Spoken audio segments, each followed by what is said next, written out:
अस्सलाम वालेकुम।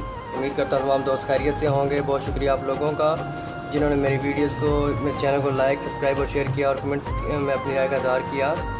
सबसे पहले तमाम दोस्तों को बहुत बहुत ईद मुबारक हो और तमाम दोस्तों से रिक्वेस्ट है कि दुआ में याद रखें। नए आने वाले दोस्तों से ज़्यादा हैं, प्लीज़ मेरे चैनल को लाइक, सब्सक्राइब और शेयर ज़रूर करें, कमेंट्स में अपनी राय का इज़हार करें। ताज़ा कलाम के साथ हाजिर हूँ, उम्मीद करता हूँ आप लोगों को पसंद आएगा। अर्ज़ किया है, मैं देखता हूँ अक्सर इन बादलों को उड़ते हुए, मैं देखता हूँ अक्सर इन बादलों को उड़ते हुए। देखे हैं कितने ज़वाल हुस्नो शबाब के बिगड़ते हुए। मैं देखता हूँ अक्सर इन बादलों को उड़ते हुए। कुछ लोगों से खुशबू आती है अपनों सी साहब, कुछ लोगों से खुशबू आती है अपनों सी साहब। होते हैं दस्तरस से बाहर, देखते नहीं मुड़ते हुए। मैं देखता हूँ अक्सर इन बादलों को उड़ते हुए।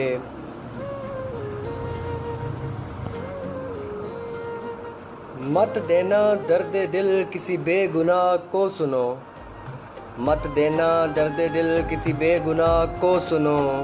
देखा नहीं दुनिया में टूटे लोगों को जुड़ते हुए।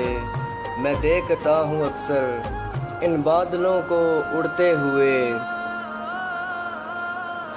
बाहर में कभी फूलों को देखा तुमने बिखरते, बाहर में कभी फूलों को देखा तुमने बिखरते। मैंने देखे हजार हा घर मोहब्बत में उजड़ते हुए, मैंने देखे हजार हा घर मोहब्बत में उजड़ते हुए। मैं देखता हूँ अक्सर इन बादलों को उड़ते हुए। कुछ नहीं लगते फिर भी न जाने क्यों नदीम, कुछ भी नहीं लगते फिर भी न जाने क्यों नदीम। एक दर्द सा हुआ है तुमसे बिछड़ते हुए, एक दर्द सा हुआ है तुमसे बिछड़ते हुए। मैं देखता हूँ अक्सर इन बादलों को उड़ते हुए। देखे हैं कितने ज़वाल हुस्नो शबाब के बिगड़ते हुए। बहुत शुक्रिया दोस्तों।